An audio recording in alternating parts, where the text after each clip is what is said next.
Assalamualaikum and hi everyone. Today we're going to look at Lecture 6, Qualitative Research Methods. What is qualitative research? According to Schmidt, qualitative research is a study of the empirical world from the viewpoint of the person under study. She identified two underlying principles.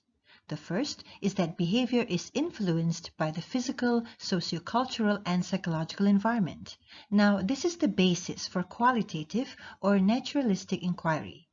The second assumption is that behavior goes beyond what is observed by the investigator. Subjective meanings and perceptions of the subject are critical in qualitative research, and it is the researcher's responsibility to access these. Another way to see what qualitative research is by Strauss and Corbett, who wrote that it's any kind of research that produces findings not arrived at by means of statistical procedures or other means of quantification. Where quantitative researchers seek causal determination, prediction, and generalization of findings, qualitative researchers seek instead illumination, understanding, and extrapolation to similar situations.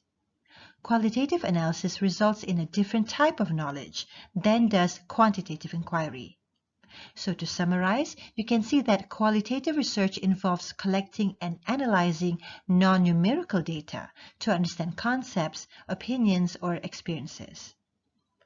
Qualitative research is commonly used in the humanities and social sciences, in subjects such as anthropology, sociology, education, and health sciences. What are the features of qualitative research?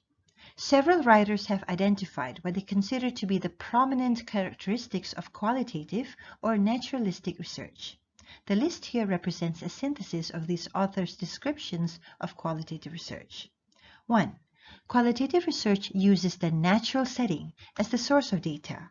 The researcher attempts to observe, describe, and interpret settings as they are. 2. The researcher acts as the human instrument of data collection. 3. Qualitative researchers predominantly use inductive data analysis. 4. Qualitative research reports are descriptive, incorporating expressive language and the presence of voice in the text. 5.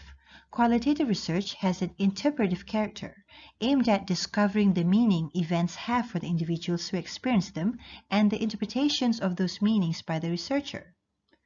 6. Qualitative researchers pay attention to the idiosyncratic as well as the pervasive, seeking the uniqueness of each case.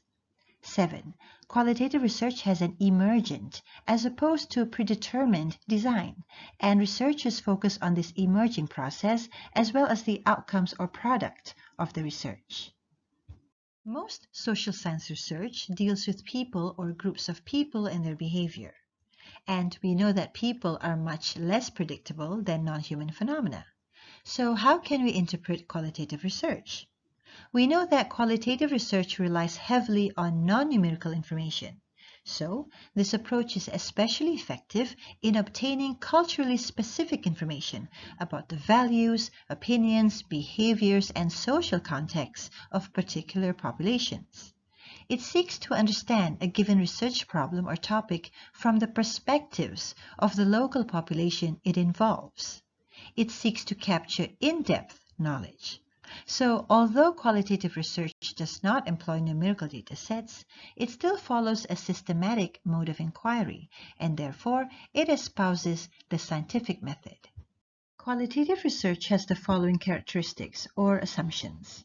First, behavior is fluid and not dynamic. What this means is that there's no assumption that if a certain set of conditions hold, or a certain type of stimulus given, the response is predictable. Hence, behavior varies from situation to situation, even if there are similarities between them. Another assumption of qualitative research is that nature is subjective. There are no facts, only perceptions of facts. Hence, the focus should not be on facts, but on whoever observes these facts. A further assumption of qualitative research is that the background and external environment are vital to understanding the dynamics. They help shape perceptions of research subjects. Hence, factors in the background and environment are not easily isolated from the perceptions themselves. Given the above, qualitative research recognizes that findings using this approach are relevant only for the case under study. No attempt should be made to generalize. The above assumptions give this approach certain strengths. When little is known of the research problem, the researcher needs to properly define the problem first before research can be conducted. This is true even for quantitative research, which is framed in terms of models, hypotheses, and variables. Hence, qualitative research is unrivaled as a tool for exploratory research. Where much is already known, there are aspects that cannot be quantitatively measured, especially in the social sciences where attitudes are as important as measurable attributes. Qualitative techniques permit greater depth of analysis in these disciplines.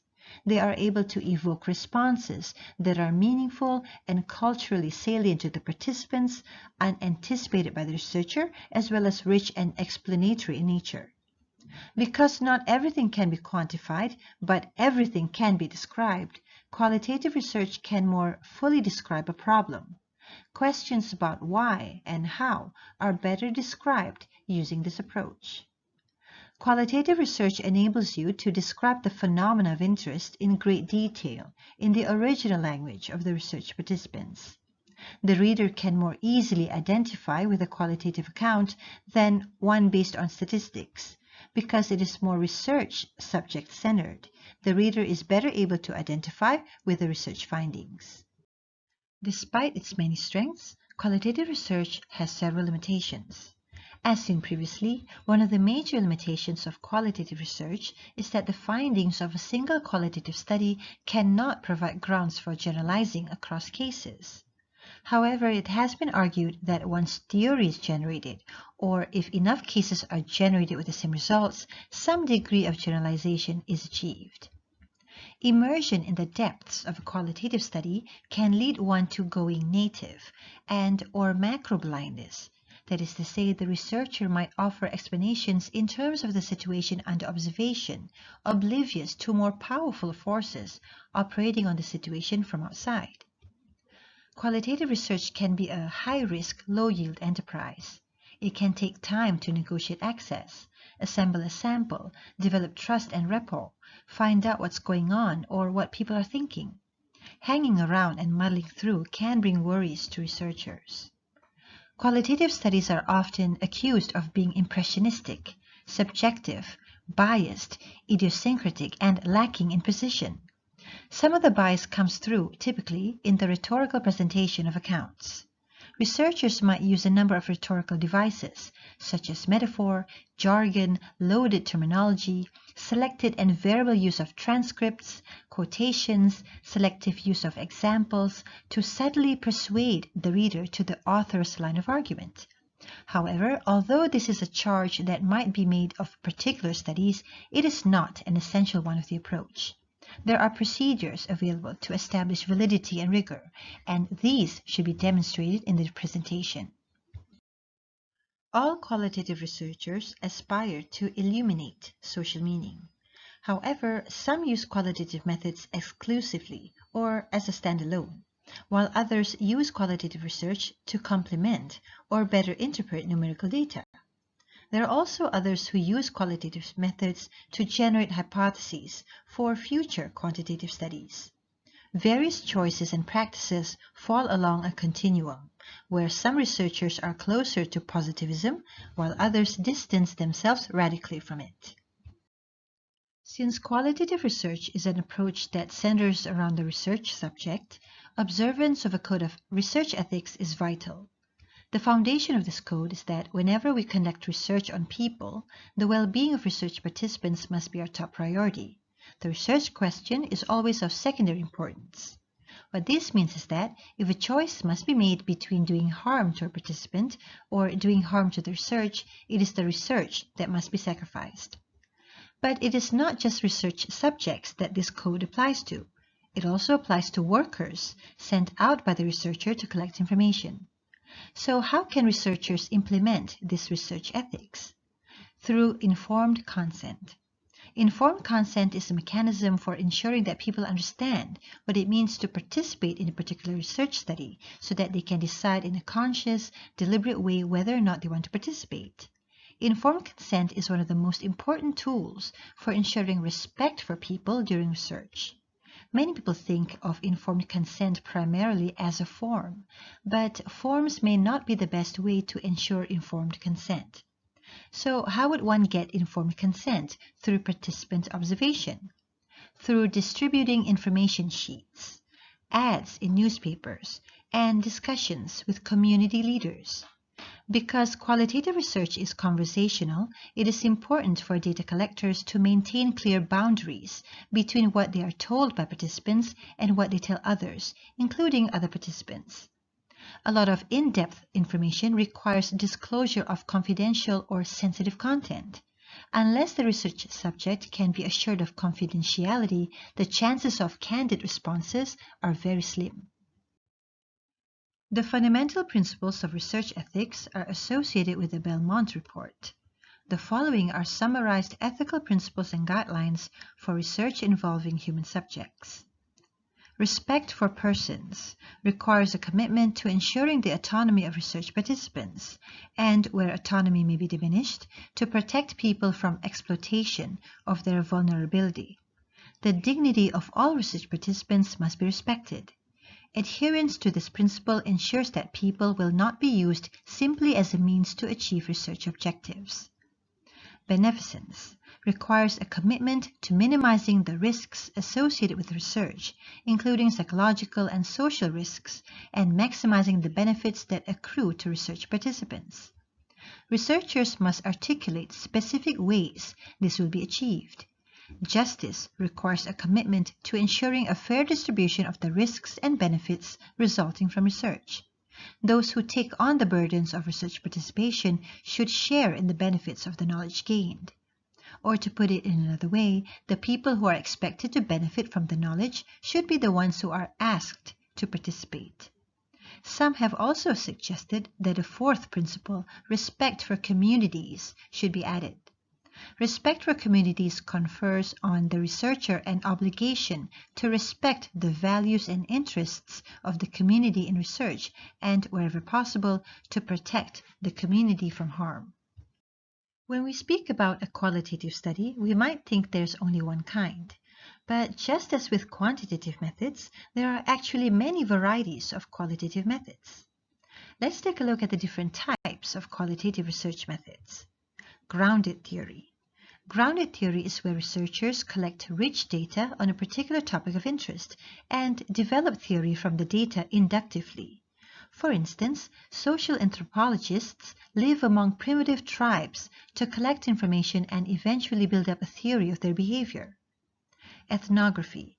Ethnography, or participant observation, is where researchers immerse themselves in groups or organizations to understand their culture.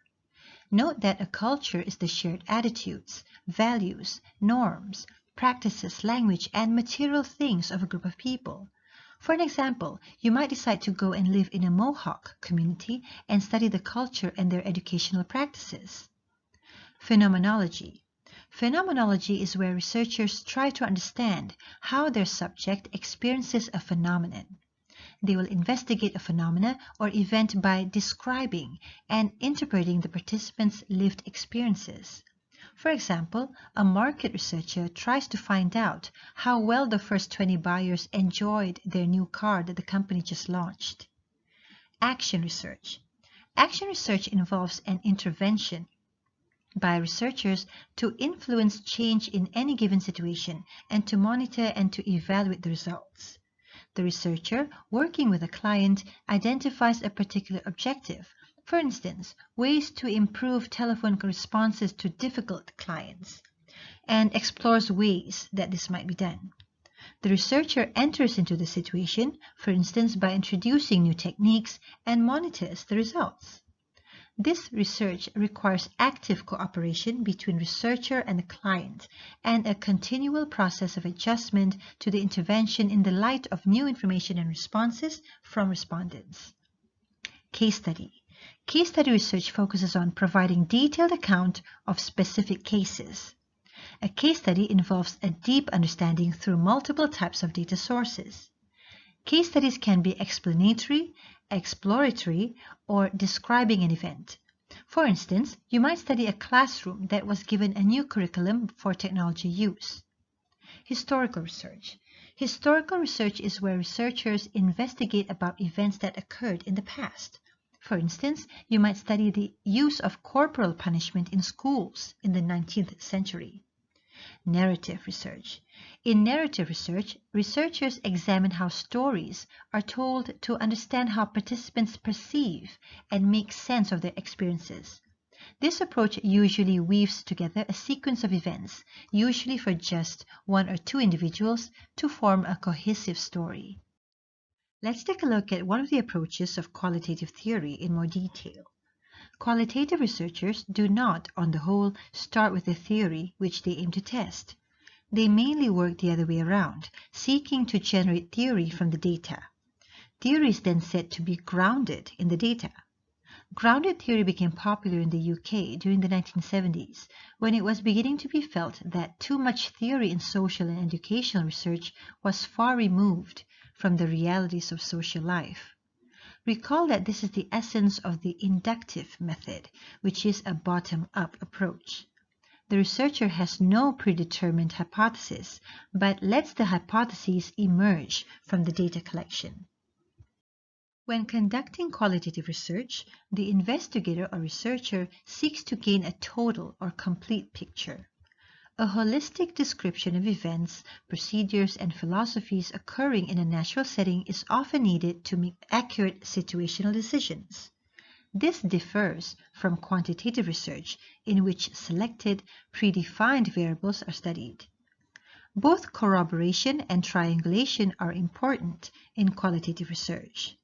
Literally, corroboration is evidence that supports a proposition. In qualitative research, corroboration enhances the validity, reliability, authenticity, replicability, and accuracy of the research. The researcher uses several tools to achieve corroboration and to reduce faulty observations, biased analysis, and inaccurate conclusions. Corroboration is necessary to maintain standards in conducting surveys, data analysis, and interpretation. The chances of bias and error is higher in survey research than in other type of research. In survey research, corroboration can help to reduce interviewer or researcher bias, as well as the respondent bias. It's good to note that corroboration is not to confirm whether people's perceptions are accurate or a true reflection of a situation, but to ensure that the research findings accurately reflect people's perceptions, whatever they may be. One process involved in corroboration is triangulation. There are several types of triangulation. One type involves the convergence of multiple data sources. Another type is the methodological triangulation, which involves the convergence of multiple approaches to analyzing data.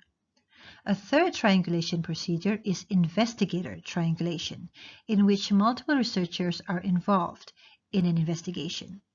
Related to investigator triangulation is researcher-participant corroboration, which has also been referred to as cross-examination. All of this is undertaken to enhance the validity and reliability of qualitative research. In general terms, the qualitative process is no different from any other type of analysis, but what is done for each step of the process defines the process itself and distinguishes it from the quantitative approach.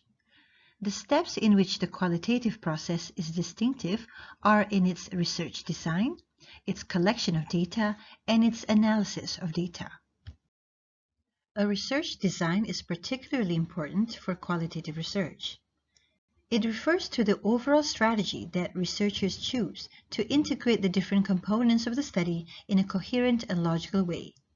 This is to ensure that they will effectively address the research problem. A research design constitutes the blueprint for the collection, measurement, and analysis of data.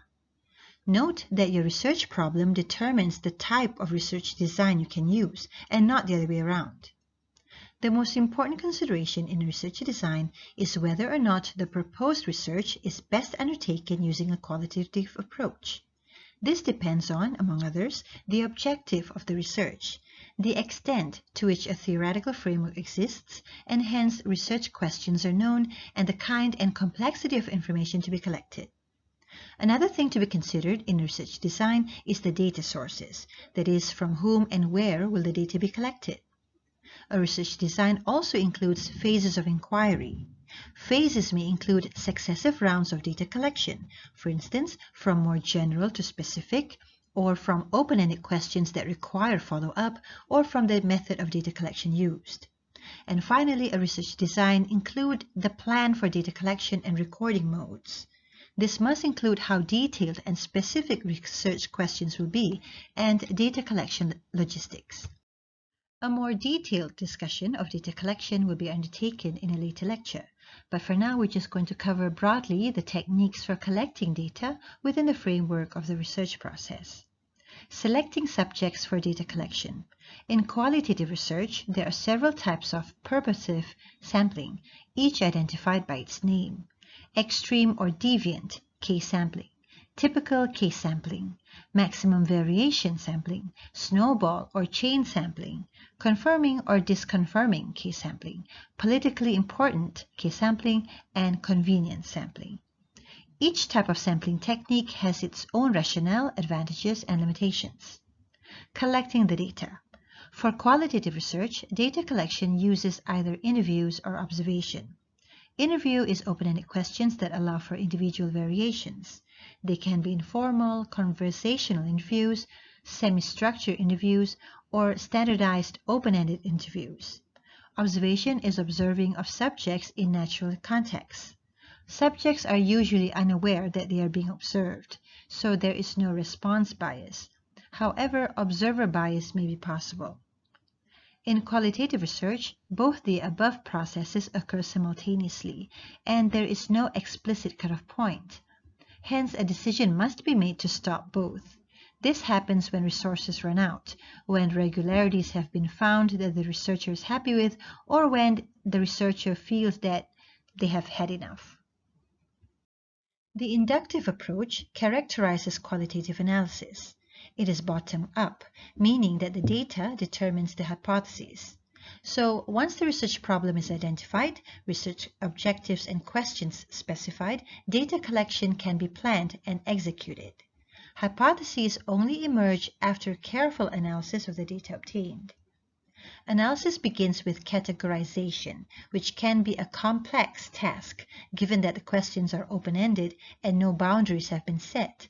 But unless this is done, it is almost impossible to identify themes.